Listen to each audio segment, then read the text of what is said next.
प्रिय दोस्तों, जैसे ईसाइयों में जीसस और सिखों में वाहिगुरु यानी गुरु नानक और मुस्लिम लोगों में अल्लाह प्यारे हैं, उसी तरह हमारे हिंदुओं में विष्णु भगवान की भी एक आस्था है, जिसे लोग दिल से मानते हैं और उनकी पूजा भी करते हैं। और ये हमारे विष्णु भगवान हर युग में किसी न किसी रूप में आते हैं और हमारा साथ देते हैं। और जो लोग गलत होते हैं, जो दैत्य प्रवृत्ति के होते हैं, उनको खत्म भी करते हैं और अच्छे लोगों का साथ भी देते हैं और उसे प्यार भी करते हैं। तो दोस्तों, आज मैं आपको विष्णु भगवान की एक प्रिय कहानी सुनाता हूँ। शायद आपको अच्छी लगे, और अगर पसंद आती है तो मेरी कहानी को दिल लगाकर सुनिए, और हो सके तो मेरे चैनल को भी सब्सक्राइब कीजिए। मैं इसी उम्मीद में आपसे बार बार कहता हूँ कि शायद आपको मेरी कहानी पसंद आ जाए। तो दोस्तों, सुनिए कहानी विष्णु की माया। इस कहानी का नाम है, तो सुनिए। ध्रुव जब घोर तप कर रहा था, तब इंद्र ने उसका तप भंग करने के लिए विरग नामक गंधर्व को राक्षस के रूप में भेजा। तपस्या में मगन ध्रुव को राक्षस रूप में आकर डराने वाले विरग को एक मुनि ने देखा और उसे शाप दिया, तुम सचमुच राक्षस बन जाओ। इस तरह विरग अपने देव तप को खोकर शबरी नदी के किनारे रहने लगा। जो भी आदमी मिलता उसे खा डालता और राक्षस का जीवन बिता देता। विरग सब तरह से राक्षस ही था, लेकिन उसे दिव्य दृष्टि प्राप्त थी। तीनों लोकों में जो भी घटना होती थी उसे तुरंत मालूम हो जाती। शबरी और गोदावरी नदियों के संगम पर एक आश्रम था, जिसमें कई मुनि रहा करते थे। आश्रम के मुनि बालक एक दिन जंगल में समिधा कथा करने गए। उसी समय वहां पर विरग आया। उसको देखते ही सभी मुनि बालक डरकर भाग गए, लेकिन भरत नामक एक बालक हिम्मत के साथ वहीं खड़ा रहा। उसकी हिम्मत पर विरग को बड़ा आश्चर्य हुआ। जो मुनि बालक वहां से भाग गए थे, उन लोगों ने भरत के पिता के पास जाकर कहा, तुम्हारा लड़का राक्षसों के हाथ में पड़ गया है।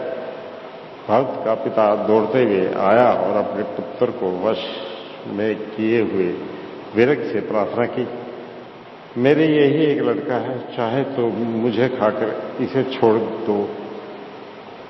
तब विरग ने कहा, अच्छा एक काम करो, मेरे साथ पांसा खेलो, उसमें तुम जीत जाओगे तो मैं तुम्हारे लड़के को छोड़ दूंगा। विरग ने कहा। भरत का पिता उससे पांसा खेलकर हार गया। तुमको एक और मौका देता हूं, कल सुबह फिर आऊंगा। तब तक तुम ऐसी जगह लड़के को छुपाओ जहां छिपने से मैं जान न सकूं, फिर कभी मैं उसको कष्ट न दूंगा। विरग ने कहा। भरत को अपने पिता अपने आसन में ले गया और उसे बचाने के लिए उसने सारी तपस्या की शक्ति लगाने का संकल्प किया। उसने होम करके ब्रह्मा से प्रार्थना की। ब्रह्मा प्रत्यक्ष हो गया, मेरे पुत्र को राक्षस की आंखों से बचाकर कल सुबह तक उसको छिपाइए और उसके प्राणों की रक्षा कीजिए। भरत के पिता ने ब्रह्मा भगवान से विनती की। ब्रह्मा भरत को अपने लोक में ले गए और अपने आसन पदम की एक पंखड़ी के रूप में भरत को बदल दिया। दूसरे दिन सवेरे विरग ने आकर भरत के पिता से कहा, मूर्ख, तुम्हारे पुत्र को ब्रह्मा जी अपने आसन पद्म की पंखड़ी के रूप में बदल दे तो क्या मैं नहीं पहचान सकता? इस बार भी तुम हार गए, एक और मौका तुमको देता हूं।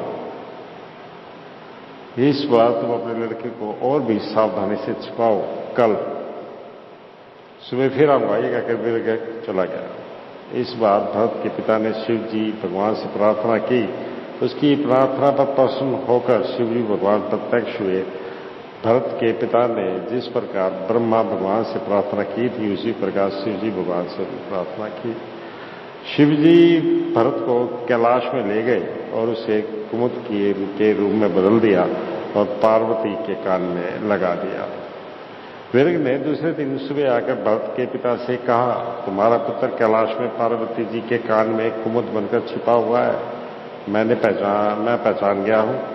उसे छिपाने के लिए तुम्हें और एक मौका देता हूं, लेकिन यह आखिरी मौका है। यह कहकर वह चला गया। उस दिन भरत के पिता ने विष्णु भगवान जी की प्रार्थना की। विष्णु भगवान जी के प्रत्यक्ष होने पर उसने उसी प्रकार विनती की जिस प्रकार ब्रह्मा भगवान से और शिव भगवान से की थी। इसके पहले 2 बार की थी। विष्णु भरत को साथ लेकर चले गए। दूसरे दिन विरग आया। उसने अपनी सूक्ष्म दृष्टि से तीनों लोकों को छान डाला, लेकिन भरत का कहीं पता ना चला। उसने आवेश में आकर चिल्लाकर कहा, मुनि बालक, तुम कहां हो? यही हूं, भरत के कंठ ने अस्पष्ट रूप में जवाब दिया। मैं तुम्हारा कुछ न बिगाड़ूंगा, मेरे सामने आओ, विरग ने कहा। तुरंत विरग का कलेजा फाड़कर भरत बाहर आया। राक्षस मरकर नीचे गिर पड़ा।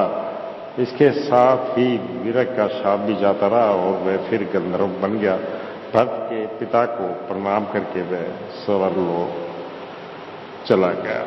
तो दोस्तों, ये कहानी विष्णु भगवान की शक्तियों पर आधारित थी जो मैंने आपको सुनाई, और तीनों लोक के मालिक या तीनों लोक के राजा विष्णु भगवान की बारे में मैंने आपको बताया।